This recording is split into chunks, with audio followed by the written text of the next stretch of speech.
Halo, selamat pagi. Perkenalkan, nama lengkap saya Mataruna Yohana Wisang. Di sini saya akan menjelaskan modul 3 dengan judul modul strategi pembelajaran tentang lingkungan hidup, jenis pekerjaan, dan jual beli. Nah, yang pertama, kita mengerti dulu apa itu lingkungan. Berdasarkan lingkungan, ekologi lingkungan hidup dibedakan atas 3 kelompok. Yang pertama, kelompok alam, yang kedua, kelompok sosial, dan yang terakhir, kelompok budaya. Nah, di sini kita akan mengetahui 3 kelompok tersebut. Kelompok alam merupakan kondisi alamiah. Kemudian, lingkungan sosial adalah manusia. Dan yang terakhir, lingkungan budaya itu merupakan hasil aktivitas manusia, baik berupa karya, maupun juga rasa. Nah, kita masuk pada berikut jenis-jenis pekerjaan. Di sini kita akan menjelaskan satu persatu tentang apa itu jenis-jenis pekerjaan. Yang pertama, berburu dan meramu. Kegiatan ini merupakan kegiatan yang paling sederhana. Alam menyediakan bahan makanan dan manusia hanya mengambil saja, memburu dan juga mengumpulkan serta meramu saja. Kehidupan masyarakat yang berburu umumnya mengembara ke berbagai wilayah yang sangat luas dalam mencari makanan. Dengan demikian, mereka itu hidup berpindah-pindah. Mereka tidak menetap pada suatu hutan saja, atau bisa disebut dengan nomaden, dan tidak membangun rumah atau tempat tinggal yang tetap atau permanen. Nah, kita masuk pada jenis pekerjaan yang kedua, yaitu perladang berpindah-pindah. Nah, mata pencarian berladang yang berpindah-pindah ini berbeda dengan kegiatan berburu dan meramu tadi. Walaupun berpindah-pindah, masyarakat yang melakukan perladangan ini sudah melakukan pengelolaan tanah pertanian. Nah, aktivitas perladangan ini dapat dilakukan apabila jumlah penduduknya itu masih sedikit, dengan lahan untuk dijadikan ladang apabila masih luas. Kemudian, hutan yang dijadikan ladang ini dapat ditanami 2 atau 3 kali untuk panen. Setelah itu, mereka itu pindah membuka hutan kembali untuk dijadikan ladang baru. Kemudian, aktivitas perladangan ini dapat dilakukan apabila jumlah penduduknya itu masih sedikit dengan lahan ladangnya itu masih luas. Hutan yang dijadikan ladang dapat ditanami 2 atau 3 kali. Setelah itu mereka pindah dan membuka hutan kembali untuk dijadikan ladang. Nah, lahan yang digunakan ini suatu saat mereka akan kembali karena ladang telah ditumbuhi hutan dan kesuburan tanahnya itu akan kembali membaik.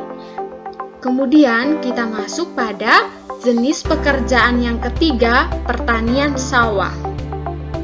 Nah, pertanian sawah ini merupakan mata pencarian yang telah banyak kita ketahui atau kita kenal. Ciri masyarakat bertani sawah ini adalah sudah menetap dan tidak berpindah-pindah tempat. Pada pertanian sawah, lahan sudah benar-benar diusahakan baik dalam pengelolaan lahan, kemudian ada juga pemupukan maupun pengairannya. Kemudian, jenis tanaman pertanian sawah ini umumnya bahan makanan pokok seperti padi. Jadi pada pertanian sawah ini yang ditanam itu padi. Pada pertanian sawah dilakukan pula pertanian lahan kering yang mengusahakan jenis tumbuhan seperti pada pogogo, kedelai, ubi jalar, kacang-kacangan, dan juga padi tadi. Nah, kita masuk pada jenis pekerjaan yang keempat, yaitu berkebun. Nah, perkebunan hampir sama dengan mata pencarian pada pertanian lahan kering, yaitu masyarakat itu sudah menetap berdasarkan besar kecilnya usaha, dan juga ada dua jenis usaha perkebunan, yaitu perkebunan rakyat dan juga perkebunan besar. Nah, seperti yang kita ketahui, perkebunan rakyat itu perkebunan yang sangat kecil. Perkebunan rakyat ini merupakan usaha perkebunan yang dilakukan oleh masyarakat dalam skala yang kecil. Ciri-ciri perkebunan rakyat itu adalah luas lapangan relatif sempit, kemudian jumlah tenaga kerjanya sedikit, peralatan pengelolaan dan pemeliharaan tanaman perkebunan itu sederhana, kemudian modal yang digunakan itu juga sangat kecil, dan tentu saja hasilnya pun juga sangat sedikit. Keuntungannya itu sedikit. Perkebunan berbeda dengan perkebunan besar. Nah, perkebunan besar adalah usaha yang dilakukan dalam skala besar. Lahan yang digunakan itu sangat luas, kemudian modal yang dikeluarkan pun tidak main-main, sangat besar. Kemudian jumlah tenaga kerjanya itu cukup besar, peralatan pertaniannya itu sangat maju, dan hasil keuntungannya juga pasti besar karena dilihat dari modal, kemudian luas tanah, kemudian jumlah tenaga kerja, serta peralatan yang relatif maju. Kemudian kita masuk pada jenis pekerjaan yang berikut, yaitu peternakan. Nah, beternak juga adalah salah satu jenis mata pencarian penduduk. Cara berternak di Indonesia umumnya masih bersifat usaha keluarga dan dipelihara di halaman-halaman rumah, seperti beternak itik, ayam, kambing, dan juga beternak lembu. Berdasarkan jenis ternak yang diusahakan, usaha peternakan ada 3, yaitu ternak kecil seperti kambing, domba, dan juga kelinci. Kemudian usaha ternak besar seperti sapi, kerbau, dan juga kuda. Sedangkan ternak unggas adalah seperti ayam, itik, dan juga burung. Nah, kita masuk pada jenis pekerjaan yang berikut, yaitu tentang perikanan. Nah, usaha perikanan itu ada 2 jenis, yaitu perikanan darat dan juga perikanan laut. Perikanan darat merupakan usaha perikanan yang dilakukan pada perairan darat seperti kolam, kemudian di danau, keraba, di sungai, dan lain sebagainya.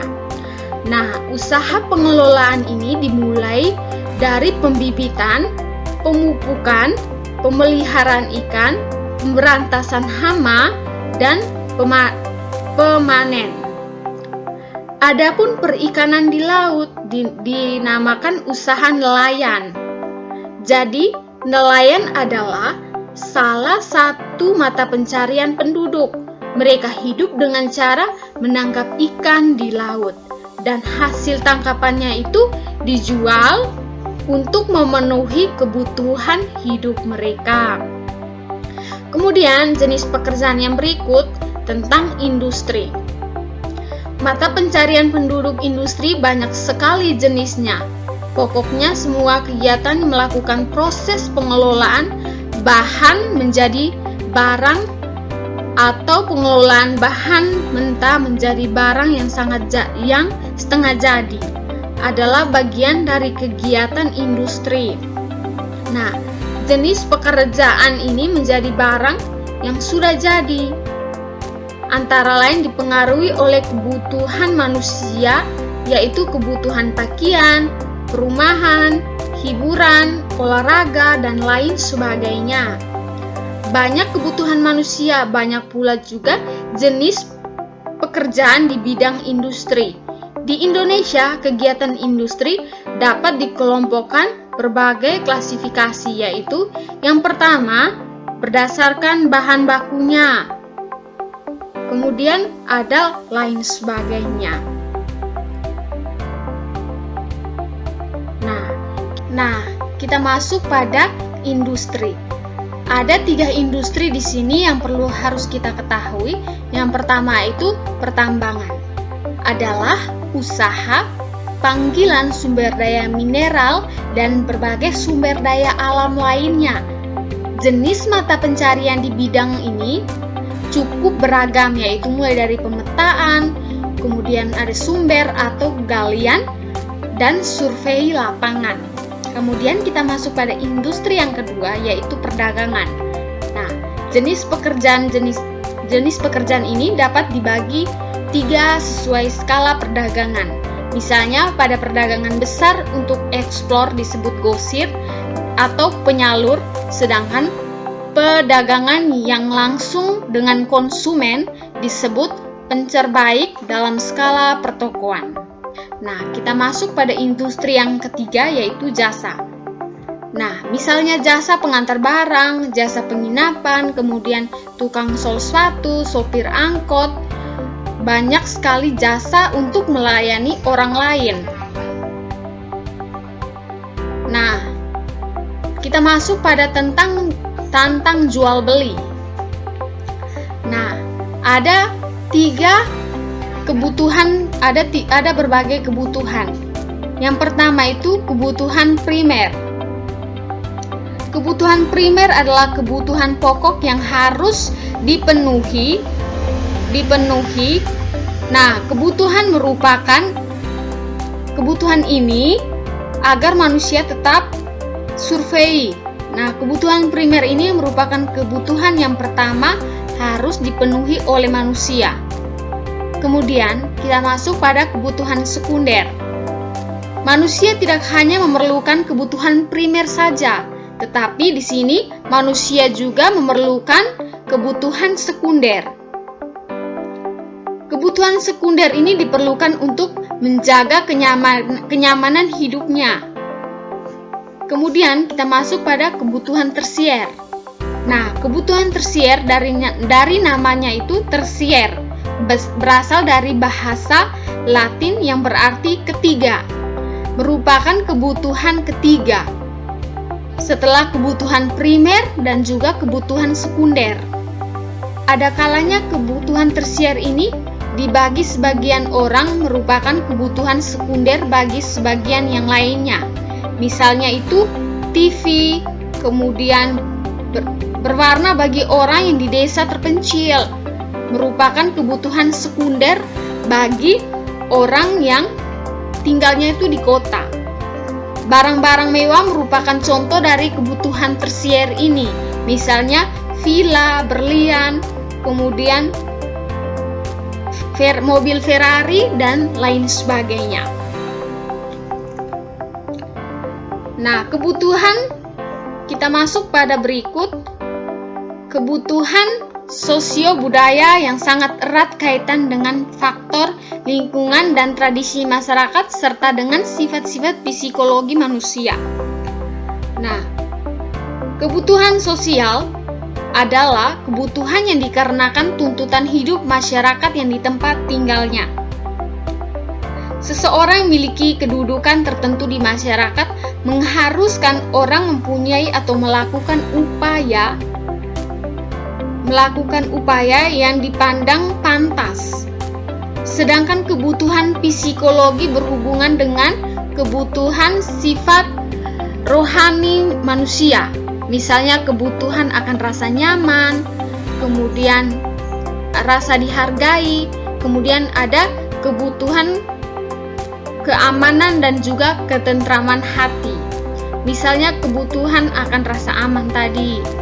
Nah, ketika kebutuhan manusia ada, maka harus diikuti dengan adanya kepuasan pada kebutuhan tersebut. Adanya kebutuhan dan tersedianya barang pemuas dan kebutuhan terdapat kaitannya sangat erat. Barang atau benda pemuas kebutuhan adalah segala sesuatu yang menjadi sarana atau prasarana baik secara langsung maupun tidak langsung dan untuk memenuhi kebutuhan manusia. Kemudian kebutuhan manusia itu memiliki 2 bentuk, yaitu kebutuhan barang dan juga ada kebutuhan jasa. Nah, barang merupakan pemuas kebutuhan yang berwujud, sedangkan jasa merupakan benda pemuas kebutuhan yang berwujud.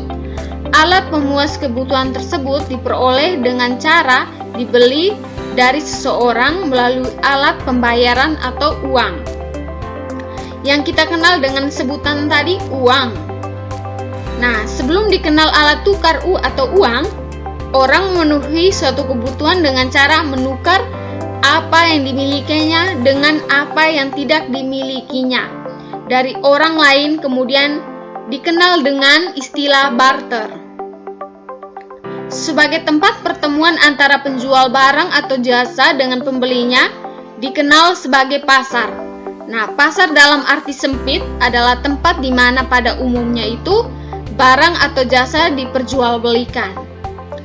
Nah, kembali pada alat pembelian barang atau jasa atau uang tadi, dalam sejarah uang awalnya berupa logam atau berupa logam emas. Nah, lama-kelamaan muncul kesulitan dalam penyesuaian transaksi besar, di antaranya uang logam emas itu tidak praktis. Adanya biaya dan juga dengan perkembangan perdagangan, logam mulia semakin banyak diperlukan, padahal persediaannya itu terbatas. Untuk menghindari kesulitan tersebut, para pedagang mulai menitipkan sejumlah uang atau emasnya kepada seseorang, bisa disebut juga dengan pedagang, relasi atau keluarganya. Orang yang menerima titipan di pasar pada awalnya itu menggunakan meja atau bangku saja.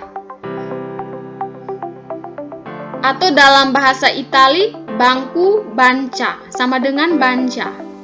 Orang tempat penitipan emas itu pandai atau mereka menulisnya pada kertas atau nota, yaitu surat janji untuk akan membayar kembali pada pembawa surat dan sejumlah uang atau emas seperti yang tertera pada surat tersebut. Bank notes dimulai berkembang sebagai uang kertas sejumlah emas yang dititipkan pada bank itu dengan jumlah yang sangat besar. Nah, peluang dalam pembelajaran IPS ini tentunya sudah membahas juga tentang kebutuhan. Ada kebutuhan primer, kemudian sekunder, dan juga tersier. Nah, mungkin sekian penjelasan saya tentang modul 3. Saya ucapkan limpah terima kasih.